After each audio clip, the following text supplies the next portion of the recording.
We're gonna go into whether or not you should deadlift as a thrower, and we're gonna start right now.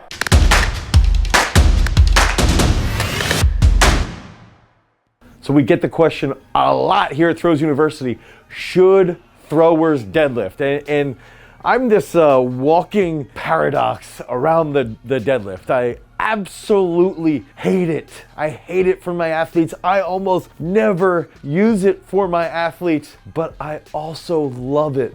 I've even deadlifted for 24 straight hours, sleeping in the gym so that every single hour I could deadlift. But does it transfer over to the world of sports performance, specifically throwing? You know, is this a lift that transfers really well? So I think first we've got to understand with throwing is that throwing is a sport based around rapid coordination. You know, it's going to take you about 1.5 seconds to 2 seconds to accomplish a discus throw or a shot throw, and it happens in a very technical aspect.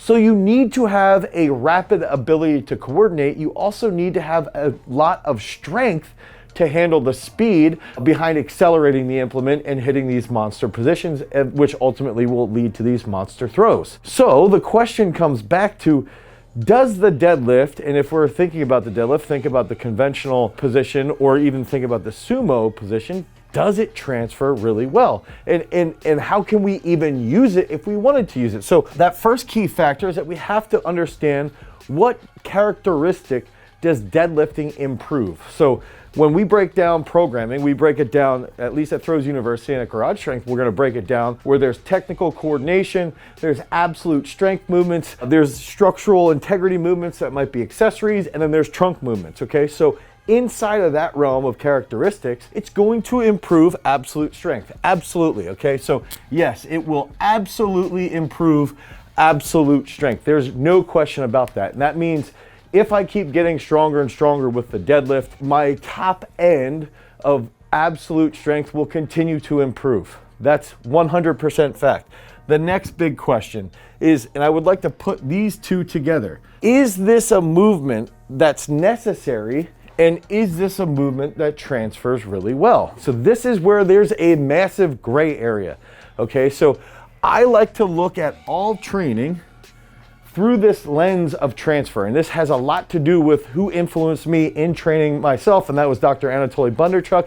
And everything ultimately comes back to transfer of training. So one of my big issues with deadlifting is that it doesn't transfer that well to other movements.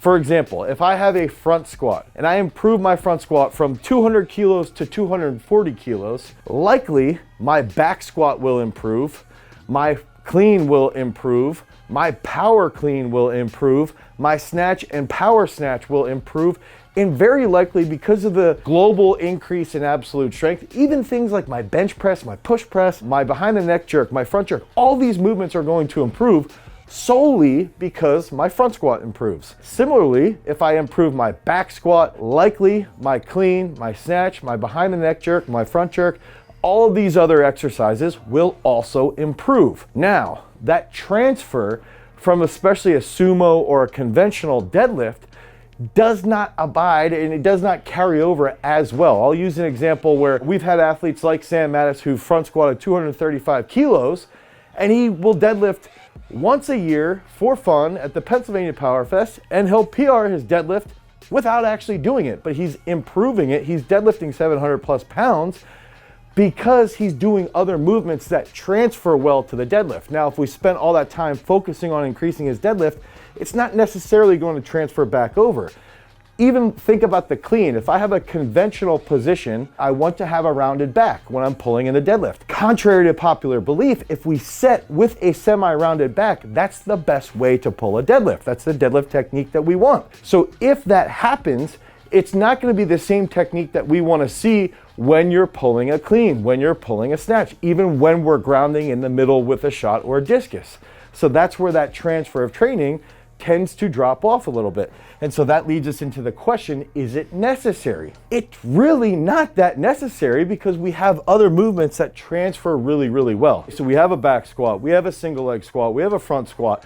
Those are all leg-based movements that transfer really well to other exercises. We have cleans, we have snatches, we have snatch grip deadlifts, which transfer really well if we're holding that snatch grip technique. And so that's where that gray area starts to come in, is that if we're using a snatch grip deadlift, does that fall under the conventional sumo deadlift umbrella? And that's where there's this monster gray area. Clean pulls. Is a clean grip deadlift the same as a conventional deadlift?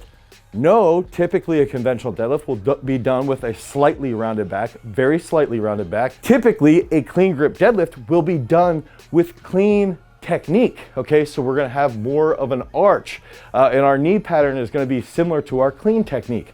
So there's that massive gray area between those two movements, the snatch grip deadlift, the clean grip deadlift, and improving, conventional sumo. And then we can even start to talk about snatch pulls, snatch high pulls, clean high pulls, if we want to talk about that, like panda pulls, stuff like that. So now that goes into this massive gray area. This brings us to this final question. Do we have a blueprint? Okay, do we have a blueprint of someone who's a successful thrower in deadlifts? Yes, Daniel Stahl. Daniel Stahl has deadlifted some absurd weight, like 800 pounds or something. I think he's done 330 for a set of 4 or 5. And the rumor mill is that Joe Kovacs is similar, where he's pulled, I believe, if this is correct, over 800 pounds. I don't know for sure. I could see him being a very good puller because he's got nice long arms. So that's another issue. We do have a blueprint. So that brings us back to the gray area. The whole point here is that we've got to figure out, as a coach and as an athlete, do we specifically need the deadlift to improve our throws? No. Now, if I'm someone like Daniel Stahl, he pulls with that semi-sumo stance, and he was raised by his father, who was a deadlifter, who was a power lifter, and he's been ingrained to do powerlifting movements, and he has decent mobility, which he does. It's okay. The world's not gonna end, and Daniel Stahl wouldn't throw longer if he stopped deadlifting. He's adapted and grown up in a system that has included deadlifting.